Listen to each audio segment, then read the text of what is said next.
in the consumer, and then technology sometimes is good to fit in to augment whatever the aim you're trying to achieve. I'll share some experiences with our technology around blizzards, wildfires, and riots. Blizzards are right here from home. This is from last year, so I'll share some of our data from there. And briefly, the technology we've built is very low tech. We've built a survey platform that predicts hospitalization risk. And the reason we've kept it so low tech is that we're talking about affecting consumers, not just patients, consumers who are likely have multiple chronic conditions. Their health literacy is usually almost nothing. Their activation, if anyone has heard of or not heard of the term of patient activation, their level of activation is almost nothing in terms of, it's not even the fact that they don't have access to care, is that they may not know that they need to get access to care to see their doctor, or they may not be motivated enough to go see their doctor. So these are the type of patients that we work with. And we decided we're not going to create some app to change their behavior, because that's incredibly hard, even for wealthy white people who can afford to buy an app. And so we thought, why don't we influence their care team, the people around them? So we built a technology for that care team. And so when a home care aide is helping an individual in the home, we've enabled them to answer up to 15 questions. And using those 15 questions, we can identify if that patient's going to be at risk for going to the hospital. And when risk is identified, a nurse is notified, and then she can intervene pretty early. The reason this is valuable is if you look on the x-axis here, which is time, and the y-axis is hospitalization risk, the blue dots are what is traditionally done in terms of predicting hospitalization risk. It's looking at the doctor-patient interaction. Usually it's I go to the ED or get hospitalized doctor-patient interaction. And so a claim is generated from that, or an EMR documentation is generated. And that's where most prediction models are based off of, is those claims and EMR data. But the little yellow dots in between all the blue dots are the touch points of these frontline staff and the consumer. Until recently, there hasn't been a way to capture the inputs of those frontline staff. And the problem there, or the opportunity really, is that the blind spot where there's increased risk for hospitalization, and there's no EMR claim data to pick that up, because that's an antiquated data point. So what we've done is taken those inputs of the frontline staff captured by our survey platform, and we've translated that into clinically meaningful signal. We have a paper coming out in January. I think the reference is on the next slide. That's the derivation and the validation of this risk model. We have another paper with AHRQ that's validated. Actually, I have, I think, a slide to this effect, that we've been able to reduce readmissions by almost 40%. Pretty substantial ROI there. And then this most recent study on the bottom right, we had Avalier. So this is an independent organization that did research on our data, and they used claims to correlate with our data. And what they found was there was on average $4,500 in a reduction of costs in Medicare A and B spending per beneficiary per year, which is statistically significant, but also very clinically relevant to payers and providers. So we've been able to move the needle pretty substantially in that regard. So the evidence is fun. That's how we're closing business. We're growing as a company, rah, rah, rah. Here's the cool part. So we're committed to selling based on what we have research for, and I want to strongly caution anyone that's going to go into sales or marketing, do not sell or market anything in healthcare that you do not have evidence for. And we've done research with my colleagues at IHI that proves that only about 23% of digital health startups actually have peer-reviewed evidence for the claims that they make of what they can supposedly do. Do not do that, because as doctors, I have to follow evidence best practice. As entrepreneurs and vendors in the industry, we too should follow evidence-based practice. But if we don't have the evidence, and it's really hard to convince an investor to give you money to do research, there is a really nice middle ground, and that middle ground is quality improvement. So I'll share with you guys very quickly what quality improvement can do and how you can actually build a really interesting business case without having to do a randomized controlled trial. So last year in Boston, I was still here riding my bicycle from Cole's Corner to either Children's or BMC, and these are the snow totals that were happening. So for everyone, could you raise your hand if you were here in Boston last winter? All right, I am sorry for all of us collectively. I'm actually more sorry for the patients, because what this line shows is over time, And the red line in particular I want to draw your attention to is a care transitions program where a frail elderly individual is being discharged to the home, and they were supposed to be seen within 2 days of discharge by a health coach. And the red line shows the days it took until someone actually got to the home. So prior to all of the blizzards, they were averaging about 3 days until the first home visit, which is about standard of care. When the blizzards started coming, that red line started to increase and increase, and I guess, ironically, it took a dashboard for us to realize that there would be a problem when we could have just like looked outside and seen, the 6-foot snowbanks, big data, rah, rah. Anyway, we figured it out. There was a problem, and what we did was we encouraged our customers, this is a community organization licensing our software, to do iterative small tests of change to try to address this now 8 days until someone was actually seen in the home. And the first PDSA, Plan, Do, Study, Act cycle, they attempted actually increase staffing during the weekends, didn't really move the needle. Then they increased staffing during the week, and that's when, towards the end of February, they implemented that change, and then the time to first visit substantially dropped. And then, meanwhile, it's still blizzarding. So this is what we do in the entrepreneurial world of rapid cycle testing and lean startup. Now this is in healthcare doing quality improvement. So this is a huge success for our customers, a big success for us also as a business, because we were able to sell based on that, and it did not require a randomized controlled trial. Briefly, another example, for some reason we gravitate towards natural disasters. We have a customer out in Spokane, Washington, and for anyone that's been out in the West Coast or Pacific Northwest, it's been smoky. There are some really tragic wildfires happening, and the wildfires are pointed out by those little red hemangioma-looking things, blotches. And then the bottom right is Spokane, and that's a heat map of the level of risk that's attributed to patients using our software. And what our customer found was, and these are not real patient names, no PHI, but one of our dashboards, we have a hotspotter dashboard that identifies the, my apologies, the 10 most high-risk patients that are most likely to be admitted. And we had a complete swapping out of all of those patients. So 10 completely different names popped up. And we all flipped out, like, what's happening? The system's broken. Again, we weren't like listening to CNN apparently, and when we did a root cause analysis, we found they either had COPD, respiratory illness, they had inhaler use, or they had an oxygen requirement. And we're like, oh, something respiratory must be going on. We looked at CNN, and they're like, oh, downwind effect of all the wildfires. So immediately, our customer deployed an outreach strategy where of the 55 high-risk consumers, they reached 22 of them, relocated about half of them, and the rest got some kind of intervention, like a face mask or something like that. So it was really neat to see, I guess, big data, driving analytics, and then practically in real life an intervention coming of that. Tragically, I don't know, we still don't know what happened with the remaining 23 people, but, room for improvement. And finally, to my home. So I'm from Ukraine originally. I was 5, came to West Baltimore. It was not too different from this picture back in '89. And then, so I grew up in Baltimore, came here for undergrad, stayed here, and then just came back to the Mid-Atlantic area. So it was really exciting to get a customer in that area because now I can brag to all my friends and family, be like, this is what I do with my non-doctor time. And so what this map shows is a mortality rate by zip code. Thank you so much. And this part, right there. So Inner Harbor, actually, I'll just show you, right? So this is where I go to the aquarium, and this is where my yuppie friends get all their cocktails and wear their hipster outfits. And this is West Baltimore. All right, look at the mortality rate in West Baltimore. It's a decade less than the adjacent areas.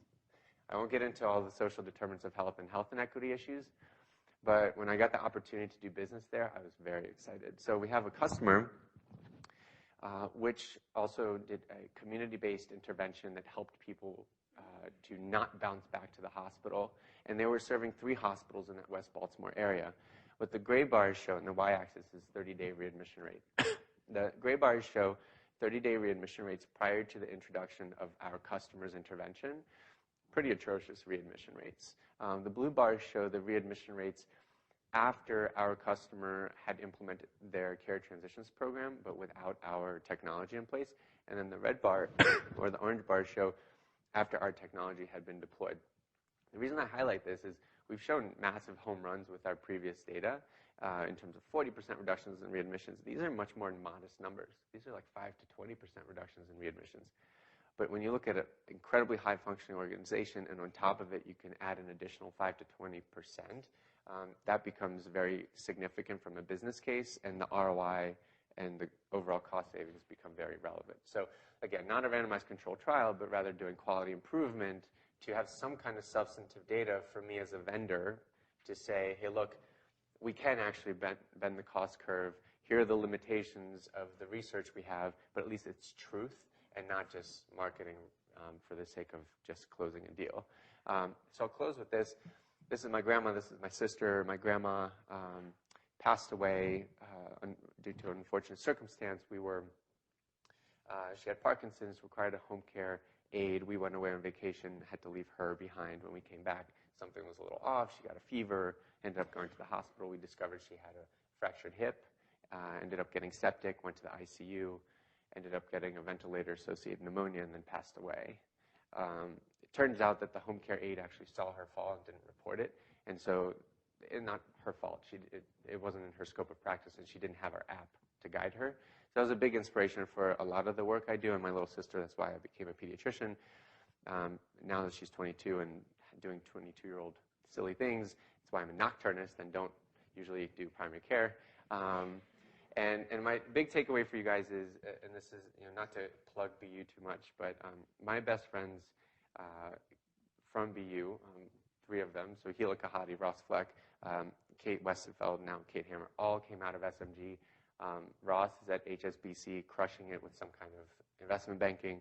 Hila is like a little but massive tycoon in New York with the restaurant industry. And Kate is now going to be a PA after having a pretty successful finance career. You guys are incredibly employable for those that are here. So keep that in mind and go into your job interviews, not cocky, but very confident, because literally every one of my friends that came out of here are crushing it. I wish I had gone to SMG, but I'm happy with CAS as well. Anyway, happy to take any questions.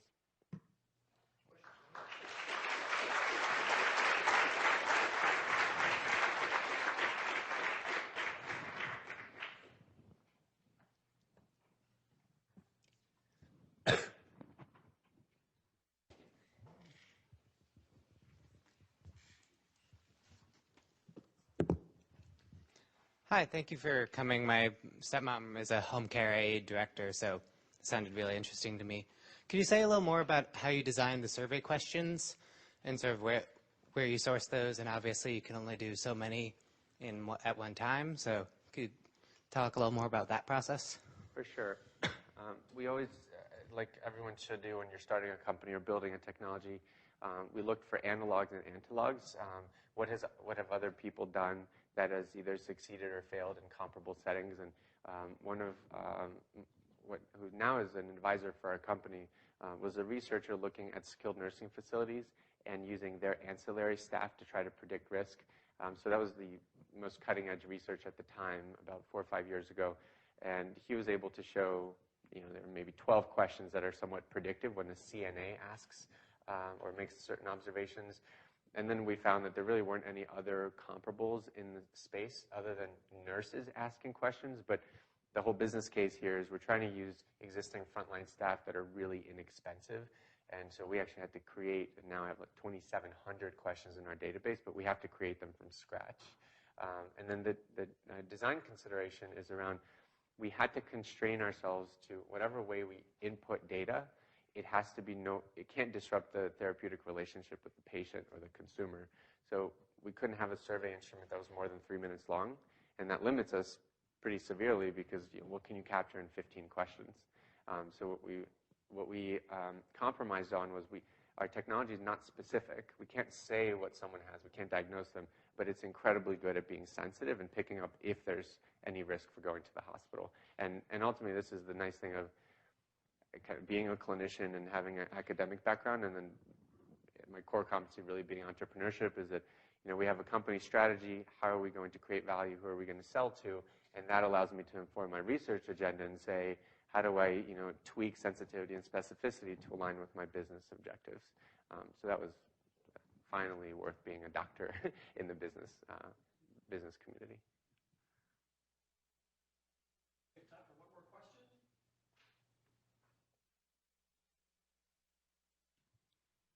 Maybe one I could pose would be is, in some ways, it's interesting. You're empowering kind of the frontline staff. You don't have to invent that, but they're typically the ones who don't have a voice. How do you insert that within the kind of the traditional politically meaningful signals that are driven by doctors and nurses? What's the challenge of inserting your value proposition to that? It's a great question. So the non-medical staff, particularly in places like Boston, like if you're not a doctor, not even like a doctor, like an MD doctor, God forbid you're a DO doctor, and man, if you don't have a PhD also, like do you really count in the hierarchy? Which is bogus. Like nowhere else other than Boston is that mentality like that. When you think about the non-medical staff, they don't even, their voices are largely non-existent. What we had to do to acknowledge that reality is actually take the signal that we capture from them and filter it through a nurse. Now, a nurse, with doctors who know anything about getting things done, if you're not partnered with your nursing colleagues, you're not going to get anything done. So we found that the nurse as the means of filtering information, not only does it make good sense in terms of the relationship and hierarchical dynamics, but from a statistical significance perspective, nurse interpretation of that signal from the frontline staff substantially increases the sensitivity of that predictive signal. So the nurses are, I'm the world's biggest advocate of nurses for many reasons. It's interesting how that works both from the org change position, but also from the statistical position. So that's an elegant solution. Thanks. All right. John Ray. Thank you very much. Thank you.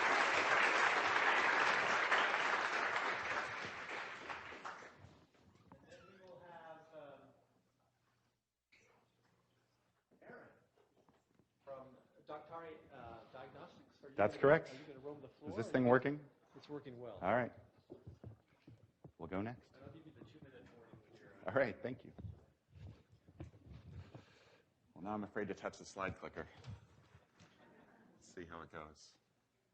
I have kids, so it doesn't like it really. I've already had whatever's on this twice. All right. Thanks for having me, and good morning. I'm going to talk about sort of the other end of the time spectrum for someone who's a healthcare entrepreneur. So this is what we're going to talk about. So I've spent the last 7 years or so as the co-founder of a medical device startup called Daktari Diagnostics. We are, and have always been, located in Cambridge. We set out to develop medical diagnostic tools basically for poor people, for use in low and middle income countries. And I'm going to say how that went in retrospect. It's actually still going on, but most of this is in retrospect. So we focus specifically on HIV management, targeting sub-Saharan Africa, ultimately South America, Russia, India. Here's a so I actually got some of these pictures from our very, very first investor slide deck from 2008. So that's why they all stopped in 2007. But this was the state in 2007, and I have to say it's not much different today. There are a whole lot of people, represented by purple bars, who have HIV infection. And there is a much smaller group in the blue bar there who are actually under treatment. And a lot of the people in purple actually don't need treatment yet, at least the way we thought about it in 2008, because their immune systems are still pretty good. But what is key is saying, well, how sick is this person?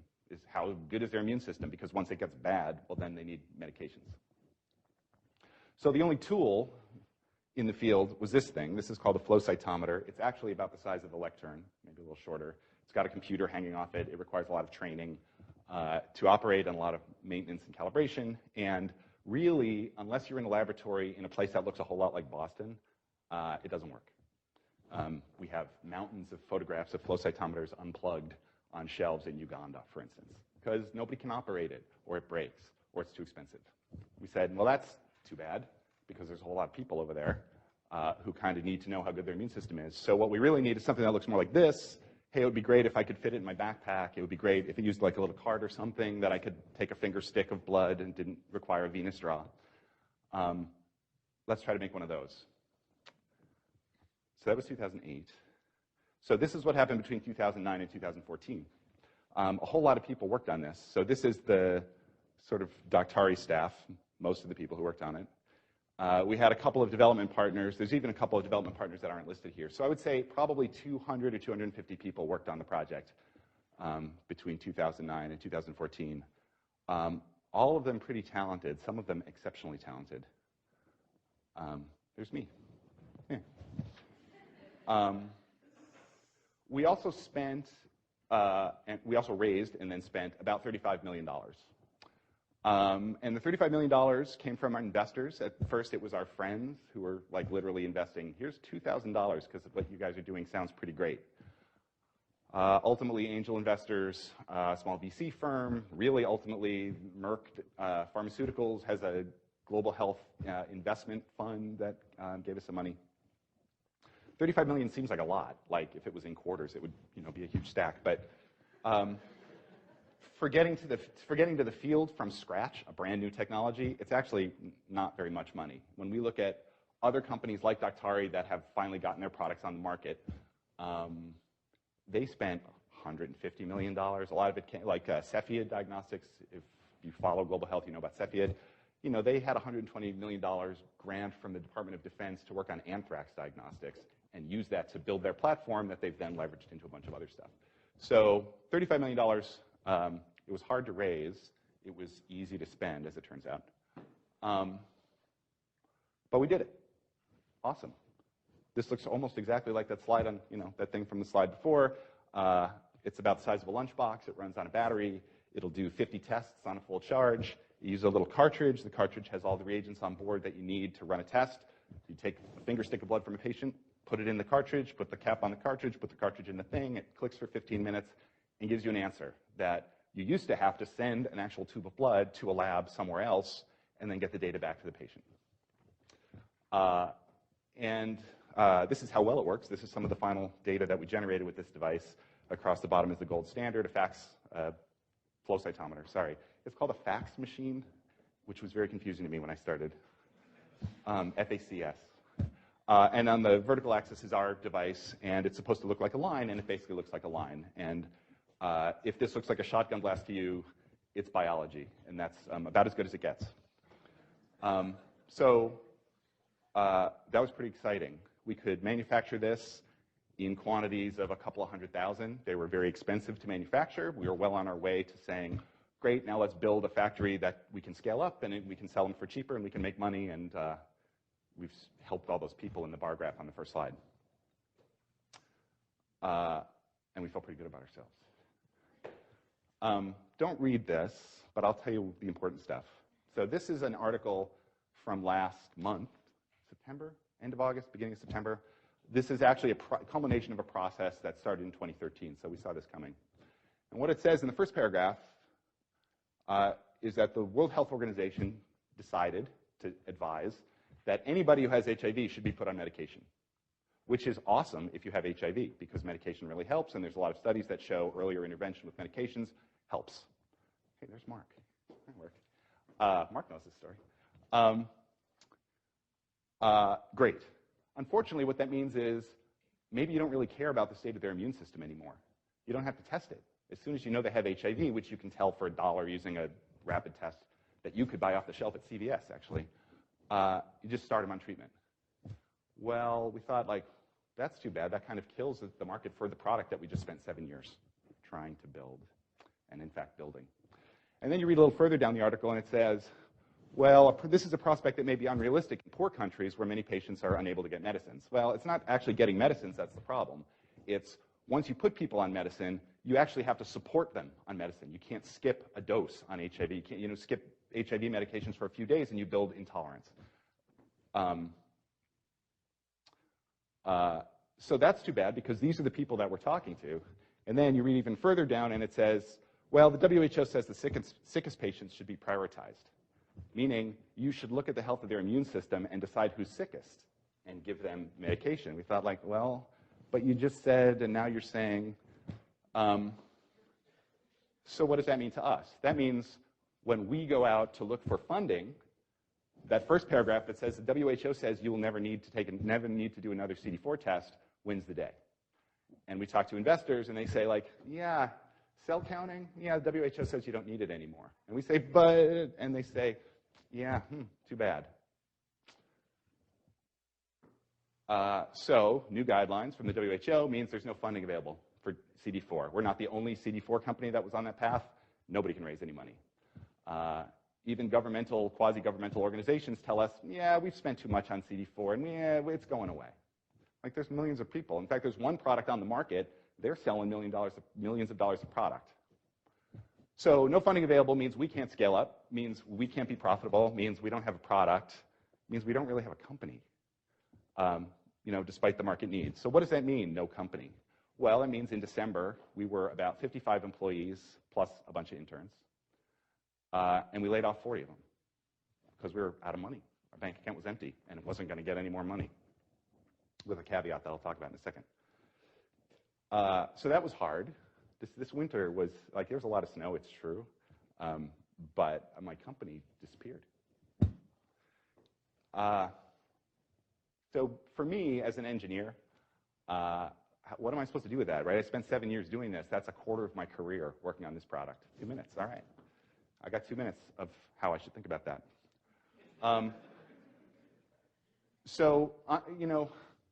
You're here because you're interested in innovation and entrepreneurship and things like that. This is what entrepreneurship means. It means that the confidence that I had that we were going to be successful was always at 100%. And any evidence that I ever had that we were ever going to be successful was pretty much 0% for a really long time. And it wasn't really until pretty late in the game that we started to really be successful and, like, be able to take this stuff that worked on a bench in a lab and cram it into a cartridge, into an instrument. And, like, if you can't maintain that gap, you're never going to get out of bed. You just say, like, well, we don't have any, it's not working. Why should I even go to work? Well, there's something in me and in my colleagues, and hopefully in a lot of you, that lets you survive that. And the very weird thing about Daktari is that basically the day that we had the evidence that it worked was the day that the confidence that we were going to be successful hit bottom. Like, we laid off 40 people, and then we grabbed one of the people we had just laid off and said, hey, will you travel to Nairobi with the latest round of prototypes, and just let's see how good it is. And it was great. We generated that data I showed you before. So that's a pretty weird outcome. And then the question is, what do I do next? What does the company do next? So here's where we see if Microsoft PowerPoint comes through. Awesome. So it turns out that when we were trying to raise money, what we heard was, yeah, cell counting, that is so yesterday. Can you count viruses? And we said, yeah, sure, of course we can count viruses. We basically took the people that we had remaining, they were scientists for the most part, and said, turn up the efforts on our virology system. And that's what we're doing. And my confidence that it will work is at 100%, and the evidence that I have that it will work is very small. So, sort of here's the end, and then there's a little coda. So global health is a disaster, right? Global health is a mess. And every single person in this room, every single person at Daktari, every single person at the World Health Organization, they want to do the right thing. But the set of all people working together screw it up endlessly, right? There are millions of people who need our technology who will never have it because, well, a few more $1 million, yeah, we can't do that. Like, okay. I actually stole that from Men in Black. Tommy Lee Jones says something like that in the movie. And, we talk about paradigm shifts, and we talk about hockey stick growth, and we talk about all this stuff. But the reality is the only way anything major changes is really somebody like me or you beats their head against it for a really long time and shifts it a little bit. And it hurts, but, you sort of have to do it. And if I look back and say, like, well, what did we achieve?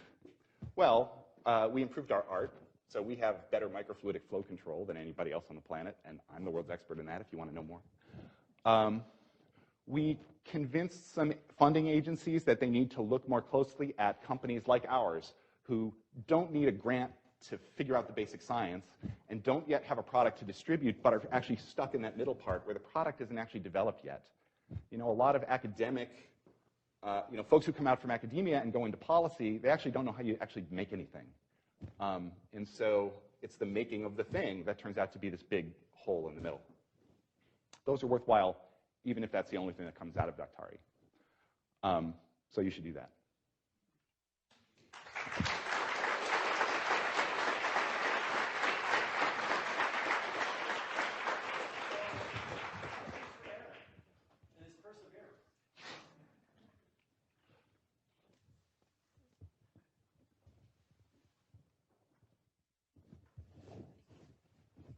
Hi, I'm Nathan Anderson. I'm an MBA here at Questrom, and you listed a number of partners that helped you to develop your product and work with the company. And I was just curious, how did you find all these partners, and how did you figure out how to fit them into your system, into your ecosystem for developing the product and helping move the company along? Well, the process of finding partners is a pain. We had a list of things we needed to do. We needed our cartridge to be able to have some particular performance. And you look around and you look really hard for somebody who's done exactly what you've done before. And you don't find anybody who's done anything exactly what you've done before, because it's a startup and this is from scratch. And so then you say, like, well, how close can we get? And you say, like, well, this company seems to make microfluidic disposables and they're pretty close. And this company makes instruments and, they're pretty close. And you do a lot of talking to a lot of consultants, and then you cross your fingers and you take a risk. And we did pretty well, not perfectly. One of our partners turned out to be very good on the front end, the design part, and not so good on the back end, the manufacturing part. And we had to scramble at the end, and you just have to be prepared that things are going to go medium. And they do. They go medium on average.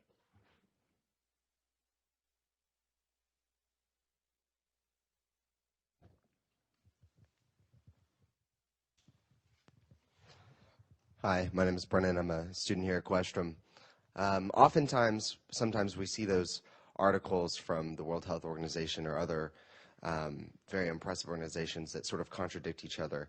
How would you maybe confront the general populace about letting them know where those contradictions are and sort of raising awareness about that? You mean, should I write an editorial about this in the New York Times and shake my fist at the WHO for killing my company? Because I feel like that a lot.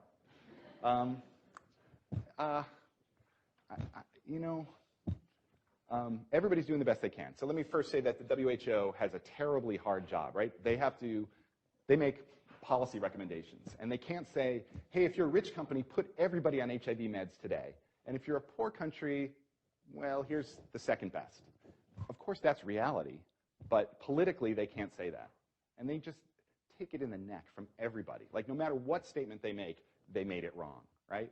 And they made their statements about, hey, here's how you should be treating HIV. Immediately, a couple of our competitors just went out of business, like within months, and they started to back off. But the damage is sort of done at that point.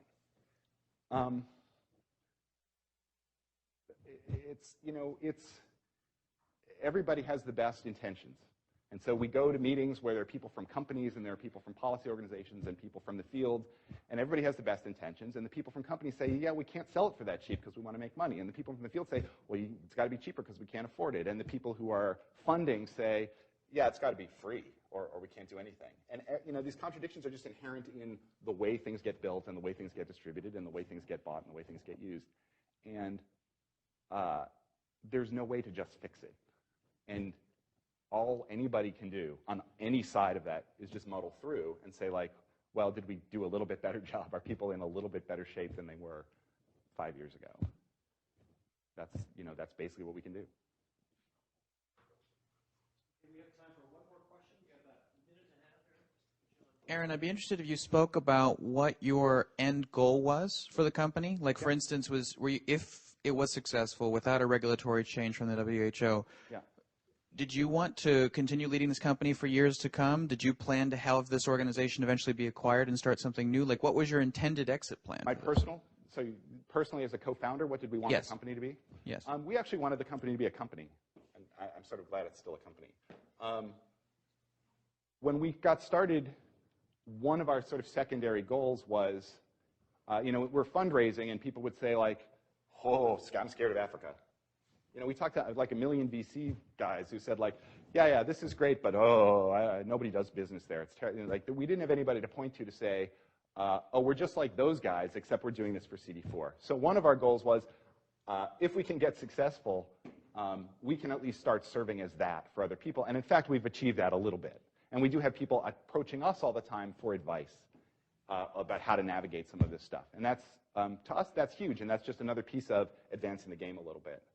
I think that we also wanted to engage people who come out of college and they say, like, I'm an engineer and I want to work for something that, like, has global significance, or at least, helps somebody that I can say, like, I'm helping you.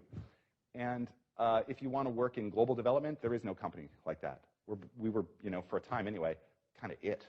Typically, if you're a biomedical engineer, you end up working for BD or you end up working for Bard, and those are great companies that make great products that help a lot of people, including me. But if I say, like, I really want to do something and make a product that has an international focus, meaning for poor people, yeah, there's no place to go. So selling Daktari to some larger conglomerate and becoming a little piece of that was not my goal. My goal was, yeah, let's keep building the company and let's keep looking at diseases like HIV that are major problems for major populations but are completely underserved. We'll see how that goes.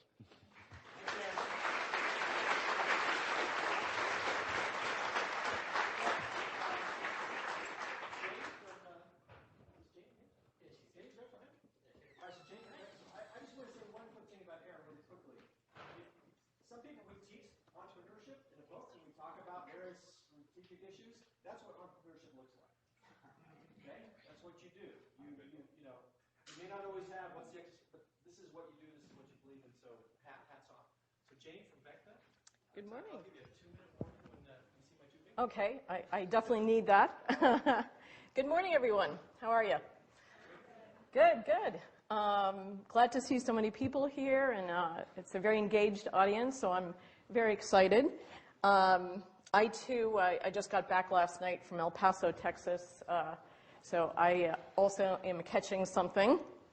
So you might want to Lysol this whole place after we're all done. But I'm thrilled to be here today.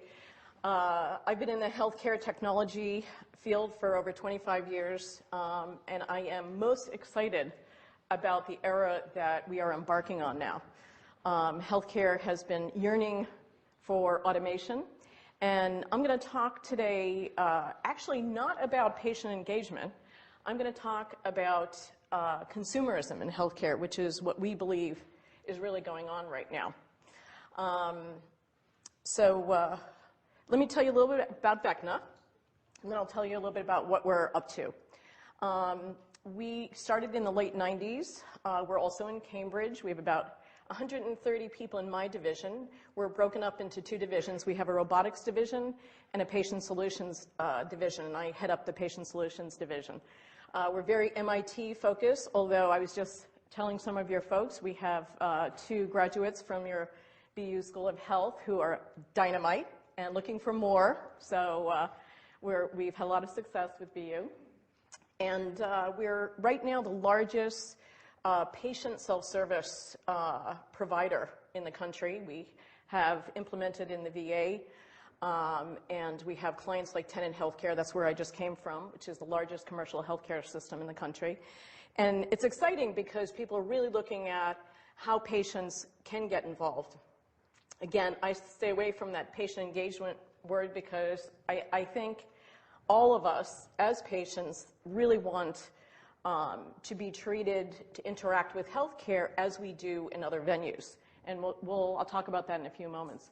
But you can see some of our clients. We have some community-based healthcare systems to extremely large healthcare systems. And our big sort of claim to fame at this point is we have about 12 million check-ins that we have a year of patients that are looking at healthcare and interacting with healthcare, and we have a lot of very interesting data about things like patient wait time and things that are not so sophisticated as some of the other speakers were talking about, but basic consumer issues as we all experience them in healthcare. So, you know, here are some big statistics that you can read, but I always tend to go off the reservation with slides, so you'll forgive me if I don't read each line here, but let's just do a quick survey. I like doing this in the audience. How many people have smartphones? Almost 100%. And actually, this data is now becoming old, and there are surveys out now that say upwards of 90% of the American population have smartphones before even being able to put food on the table in some areas. Think about that. Very profound. So with that, why wouldn't we utilize that type of technology in healthcare? It's an incredible way to access the American patient population. Tablets. How many people have tablets? Not as much, but I'd say about 60% just looking at the audience. We talk about different demographics. Oh, people who are older, they don't like technology, they're not going to want to interact with healthcare. We have found through our clients and our patient population, that's actually not true.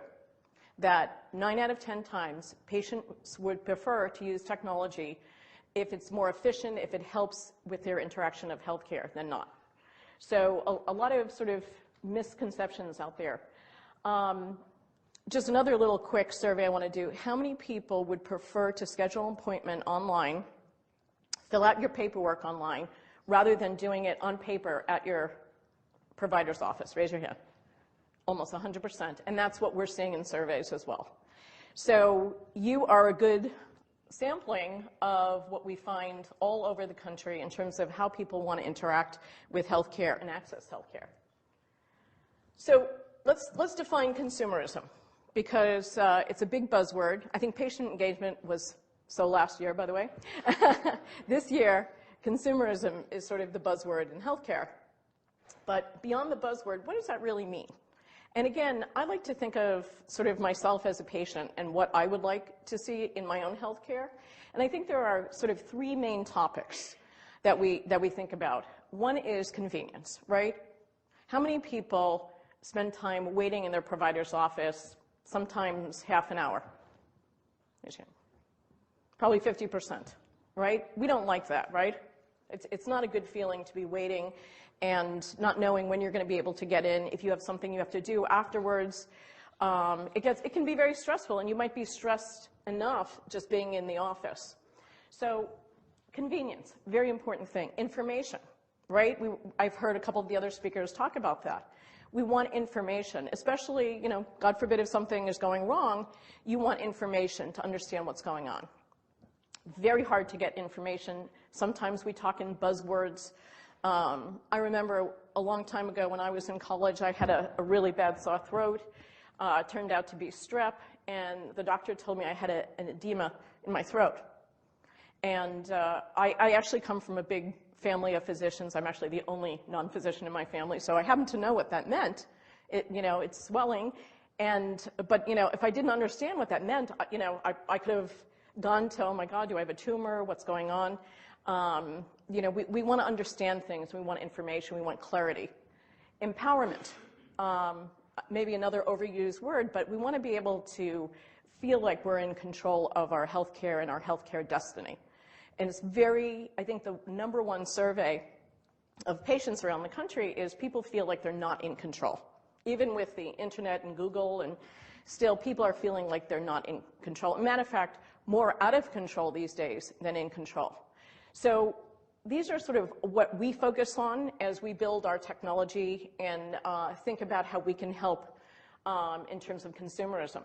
Again, some statistics down here.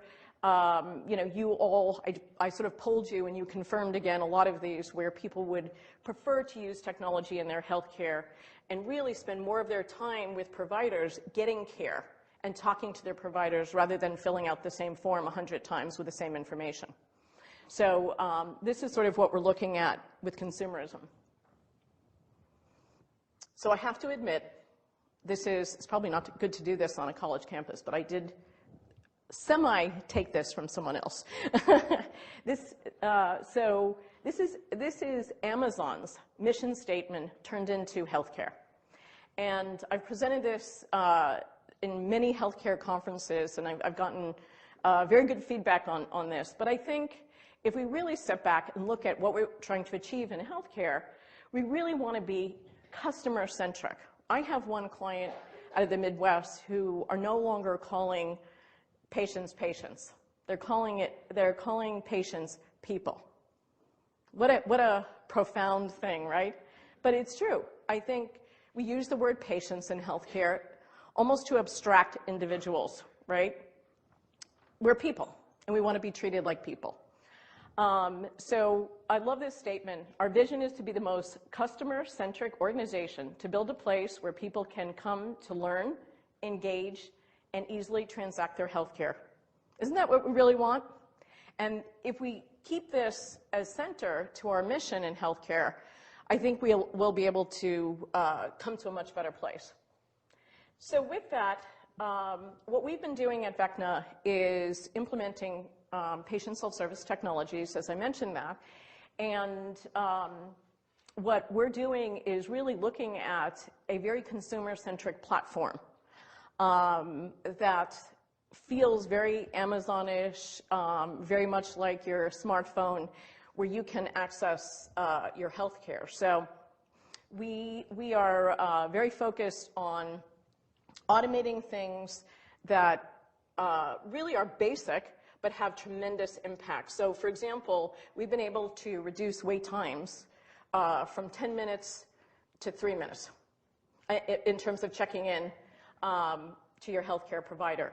We've been able to move a lot of the paperwork and create electronic clipboards so that you don't have to repeat the same information over and over again, maybe just verify it. So we've been looking at all the access points to healthcare and automating it. And as I mentioned, we're up to about 12 million check-ins a year. That's sort of our metric of volume, and have seen tremendous improvement in patient satisfaction all around the country with trying to do this. So it's a very unique thing. There are all sorts of initiatives out there. I know everybody's heard Blue Button. Anybody heard Blue Button in the room? Blue Button is a VA-sponsored initiative to download patient information so that you have a consolidated view of your patient information, because today, even if your providers have patient portals or whatever, it is still spread out. So this is a big initiative in the federal government. Patient education. Wouldn't it be great while you're sitting in the waiting room to be in a JetBlue-like chair, to be able to look at maybe some of the issues you're dealing with, and be able to have, you know, that sort of TV screen or tablet that will allow you to interact rather than just sitting there, you know, watching TV or reading magazines, or maybe you like to do that. But so anyway, here are some of the things that we do and that we're looking at changing the face of interactions with. Questions? Did I do okay? Yeah, questions? Yeah. Questions for Janie?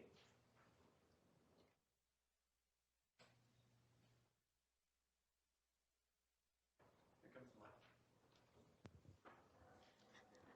Hi, thanks for coming today. I'm an MBA student here at Questrom, and before coming to Questrom, I worked in implementation with a large EHR vendor. Mm-hmm. And I'm curious as kind of where you see your solutions fitting in with the larger EHR landscape. That's an excellent question. What's been interesting is the EHR vendors, as you probably well know, have really been focused on implementing electronic medical records in this country, and that in itself has been huge. Many of the EHR vendors have implemented patient portals really to get healthcare organizations to meaningful use. Is everybody familiar with meaningful use and the ONC legislation? I see a lot of heads nodding. Okay, so but what healthcare organizations are looking for now is really beyond that. Is really, how do I truly automate what the patient's interaction is with healthcare? And they're not looking towards the EHR vendors to do that. Many of our clients, as I mentioned, we have some very, very large clients throughout the country. They have every EHR vendor you can imagine, and they're not looking towards that. And I was talking to somebody at KLAS the other day. KLAS is a very big research analytical firm in healthcare, and they were interviewing myself and some other of the sort of third-party vendors around the country, and said that they're seeing a huge rise in healthcare organizations actually going to third parties. Thanks.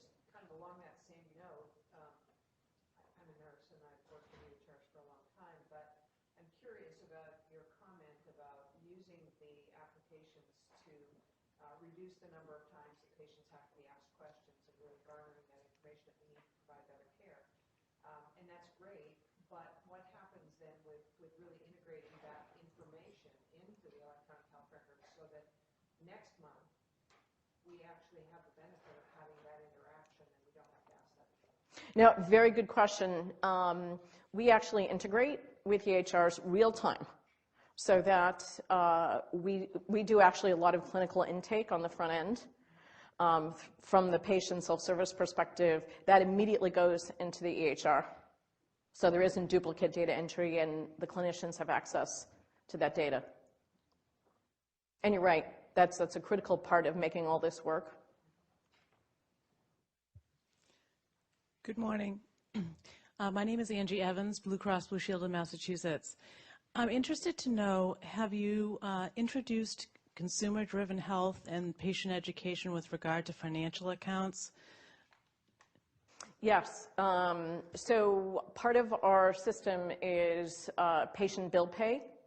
And one of the projects we're working on, another huge health system, is the one I was referring to that's calling it people-centric, is we're working on what's called a people-centric revenue cycle project. And it's looking at the whole cycle of from beginning to end. And we're working also with a very large bank to look at if we can start doing real-time adjudication, so that everybody, both the health system and the patient, doesn't have to go through the whole, what do I owe, where's my deductible, processing the claims. And this large bank that we're working with has a clearinghouse, and they have 1,600 payers in their mix. So that's one of my favorite projects this year. I'm very excited about that, to see how we can really change that whole payment side.